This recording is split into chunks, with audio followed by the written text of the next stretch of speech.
Hi everyone, in this video I'm going to reference a story of a kid who was getting bullied in school, but not many people knew that he was getting bullied. So he was invited at a sleepover at a friend's place from school, and in that sleepover also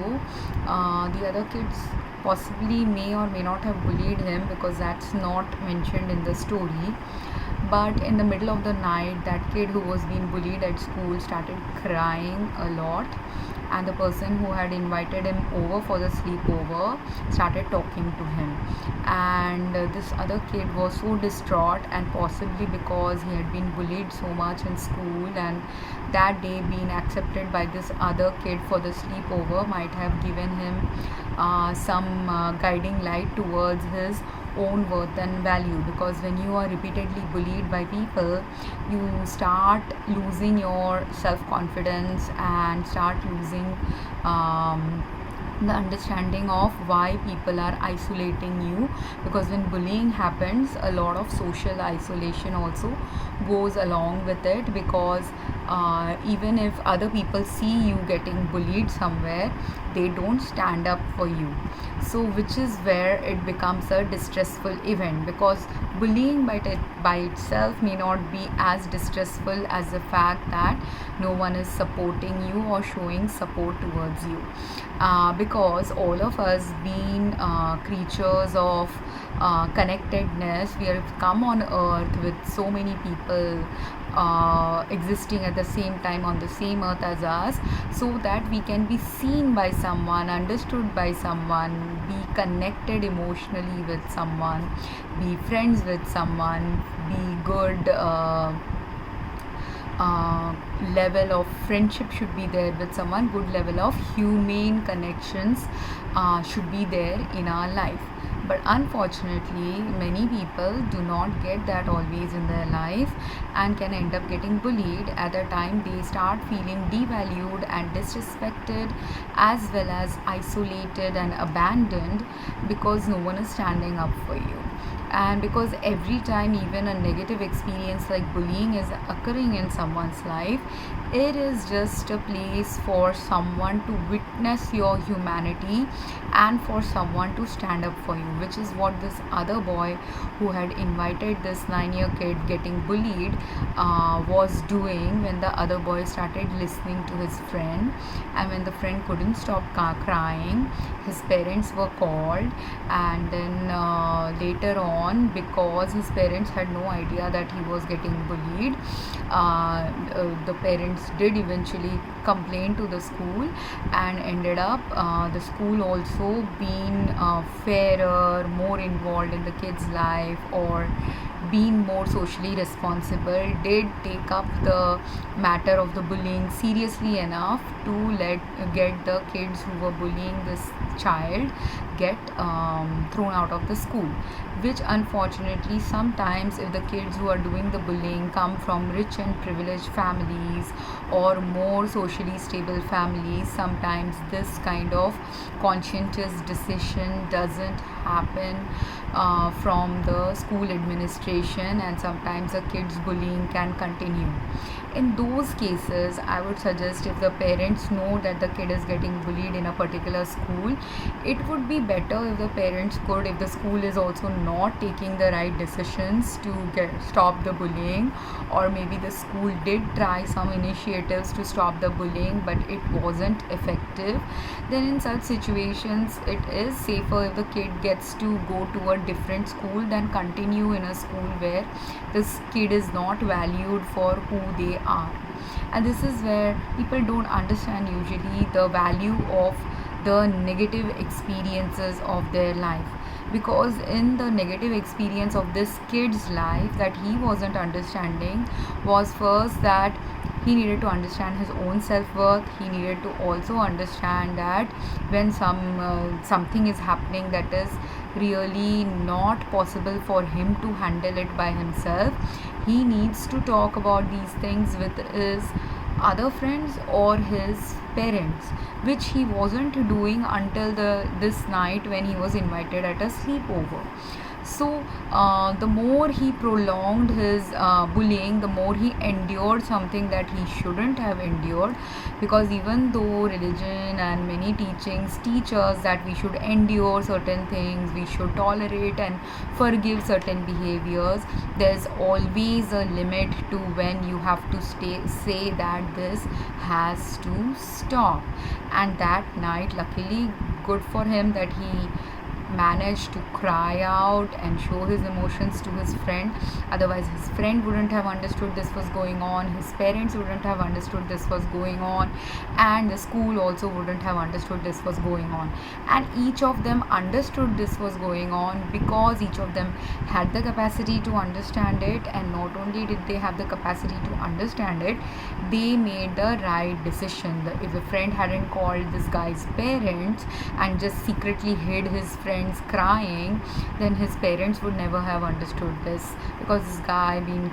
shy, would not have said maybe anything to his parents even after this night. And if his parents, after seeing him cry, hadn't taken the decision to talk to the school administration, again his bullying might have got ignored and the right decision making wouldn't have happened.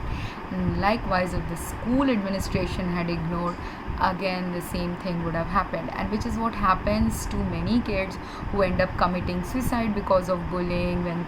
somewhere in the step of people who could have witnessed their pain, who could have helped them with their pain, who could have brought some changes in their life as a consequence of the pain they were going through from the bullying and social ostracization and social isolation and abandonment at different levels.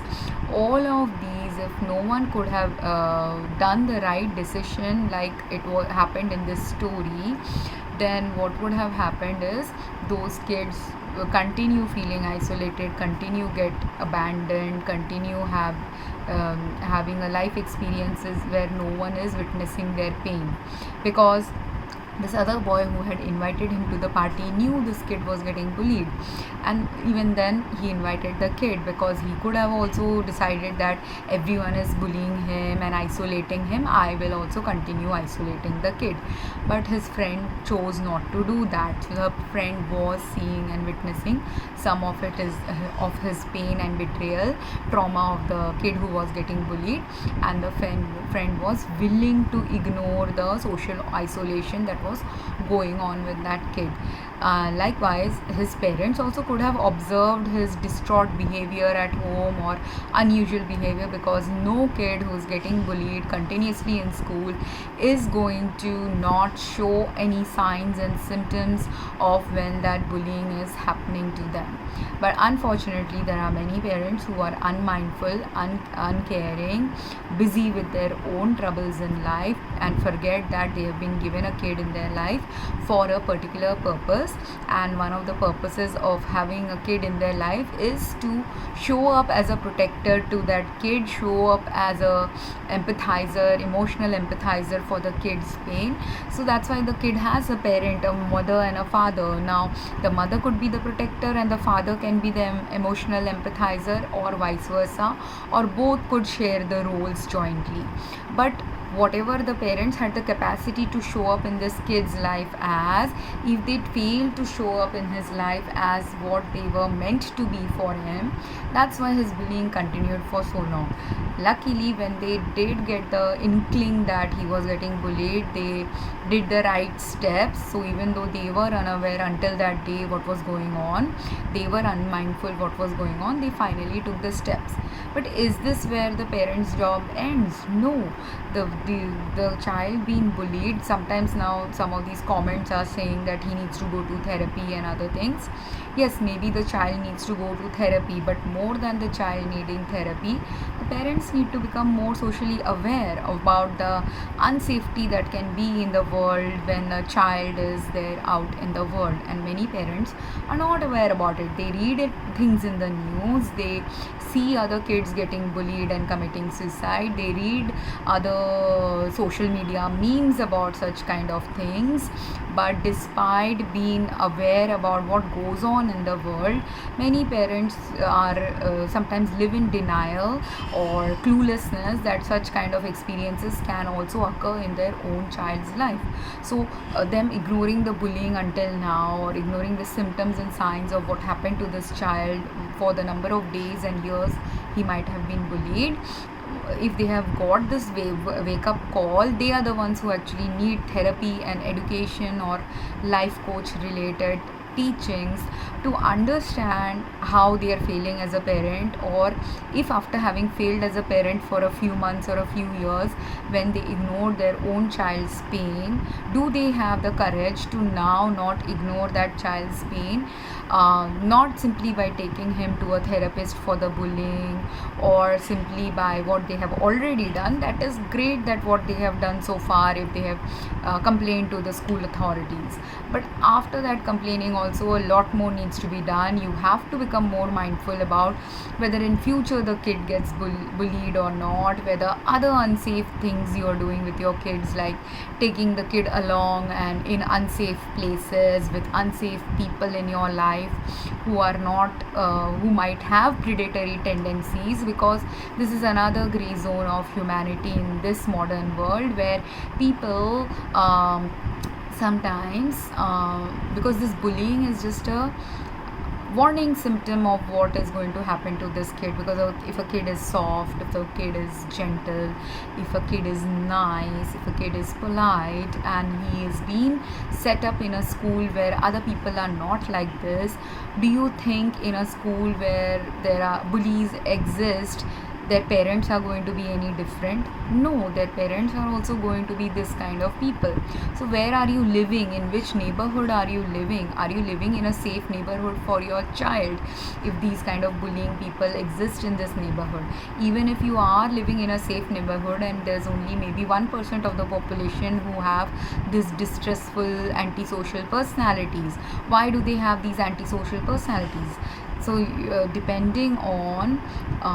what is your socioeconomic status, what is your intellectual capacity, emotional intelligence capacity, ability to be a particular type of human being, the parents need to be involved based on all these factors more than what they have been involved so far in this child's life. Not only in this child's life, say they have 2-3 kids. Now just because this kid was getting bullied and his issue got brought into the forefront of the family's life, does it mean that the other kids don't have any other issues because they didn't cry, they didn't speak up? Because if these parents were clueless parents about this child's pain, and if they have other kids also, they might be as clueless about their other kids' pain. If they don't have any other kids, they have other siblings who are in pain, they could be equally clueless about their siblings, their parents' issues. So these empathy, these are all when some kind of tragedy like this is striking someone's life, or difficulty like this is happening in some family member's life, usually it is a learning experience given by the universe for people to wake up to where they are not living up to their maximum potential. And after having woken up, if you again continue to do the bare minimum than going towards the maximum potential you can be for your family, for anyone in your family, for the one particular kid in your family, for 10 other family members, all these are meant to unfold in your life slowly as a butterfly effect of learning from a negative experience like this. Likewise with the kid also, as the butterfly effect of his bullying experience, now if in another grade he sees another kid getting bullied,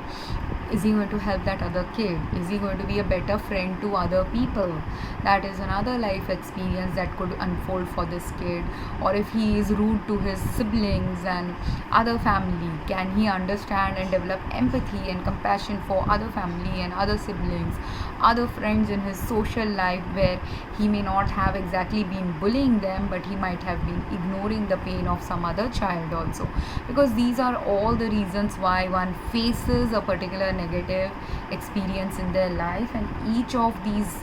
are all life path purpose related experiences unfold in a person's life based on what they faced and what they learned from it, and after learning it, did they learn the lesson the right way, is how some other experience will unfold both in this child's life, the child who helped him, the school that helped him, the parents that helped him. In the comments of this video that I am sharing, there is someone who said that in his or her work life, that person is being socially ostracized by the people in his workplace. Let's assume it's a he. They are getting ostracized. People are not being nice to that person. They are deliberately being rude to him or disrespectful to him, and he is feeling really bad, such that he feels he needs therapy. But as an adult, he needs to understand, yeah, maybe he needs therapy, but more than therapy, what does he need? He needs a dash of self-respect and courage to understand that if you are in a workplace where most of the workers with whom you are working are not aligned with you, are disrespecting you, are deliberately bullying you, are deliberately misbehaving with you, and creating a hostile workforce environment, you have a choice there also. You have a choice to leave that workforce, you have a choice to complain to the supervisors, you have a choice to find a better workplace where such kind of hostile work environment doesn't exist. You may even have a choice to sue them. It depends on what is going on in your life. If you have the time and energy to sue, you can sue them. If you don't have the time and energy to sue, and you just want to just get out of the situation, you can't get out of that situation by continuing to coexist with people who don't understand who deliberately disrespect you, who deliberately are devaluing you. And there you have to develop the skill of developing your own self-respect. Shouldn't you have the self-respect to know that when someone is devaluing you, they don't deserve your company, they don't deserve the value you bring to that workplace, and that's why you need to quit. That's why you need to find a different workplace where the work that you bring will be valued more. And this comment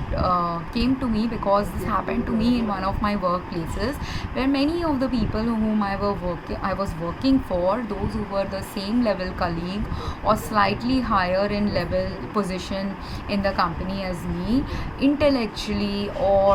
work wise or efforts wise or multiple reason related, many of these people didn't have the right work experience, were very naive in the way they execute work in the workplace that was needed for that particular place of work, were very incompetent. Some of them were seriously very incompetent. Some of them were possibly going through some life experiences that were adding to their incompetence in the workplace, but some of them just didn't have the right education and skills to hold the responsibility that they were given by the seniors, because the seniors also were slightly incompetent in recognizing who has the right talent and who doesn't have the right talent, who has the right education, who has the right work experience.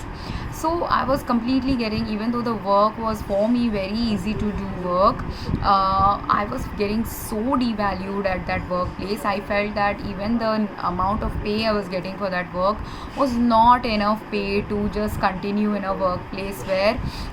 people are in either, because if you are surrounded by incompetent people or deliberately sabotaging people or deliberately disrespectful people or people who do not recognize who is a valuable team member, who is not a valuable team member, you cannot succeed in that company, and neither will that company also succeed in the future. So I recognize that about that company. Even though I recognize that about the company, I needed that money, so I continued for a few additional months. But then the universe just set me up, because the universe knows what's best for me. The universe set me up through such a struggle that I completely got burnt out and exhausted, surrounded by these people who would not give the equal input that is needed to make a workplace successful, the right input that is needed to make a workplace successful. Because it's okay if one person is highly competent and the other person is less competent. If you have a less competent person, the job of the less competent person is to learn from the better competency holding person. But instead of learning from someone who has better competency, more skills, more knowledge or more life experience to help you, and if you had allowed the person with the better skill to help you, you would have built a right connection with them, a right connection that would have benefited your company and yourself as well. But because they were unable to build that, with the case of the person who is mentioned in this post, was commented in this video, and also in my case, if people do not fail to understand the reason why someone with more competency or better education or better experience was sent in your life, you don't want to learn from them, instead you start devaluing them, obviously the only consequence, karmic consequence that is left is that person should leave your company, because you're not learning from them, you are devaluing them, you're disrespecting what they can bring to the table, and you're failing to learn to be better at a workplace where if you had learned from a skilled master, would eventually you would have got better at a thing that you didn't know at that time that you needed to learn about, right? But if instead, recognizing that someone is good, better than you at something, you decide that I'll make that person's work life impossible because they're better at doing this than me and I want to keep my job,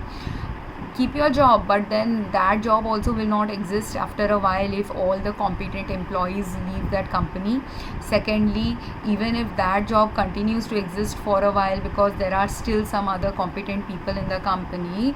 eventually there will be a coming consequence in that person's life only who is incompetent, because other people could have taken all the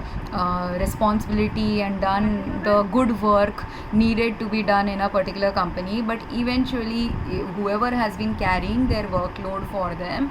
when that person dies, that person leaves, that person goes away, the person who was hardly doing anything or who is incompetent or unskilled, that lack of skill will show up eventually in their life, and they will only self-destruct their own lives eventually as a result of failing to learn from someone who had better skills than them and who had been sent by the universe for them to learn that they need to upgrade their skills, they need to learn something from someone else that they don't know how to do yet. So this guy should definitely leave this workplace, and instead of going to therapy, he needs to just get a life coach or someone who can show him his worth, work in a company where he will be valued for the work that he does. I hope this made sense. And when people are experiencing any kind of social isolation, bullying, abandonment from other people, most people need to learn this aspect about living, that if you are good at something, sometimes even being good at something will attract a negative experience for you to learn your self-worth, self-respect, and the courage to find the place where you are actually going to be valued for what you bring to the people who are bullying you, isolating you, devaluing you, or disrespecting you. And their karma will unfold. The moment you leave them, their karma is going to unfold for them. I hope this made sense, and if you have any questions, drop a comment. Thank you.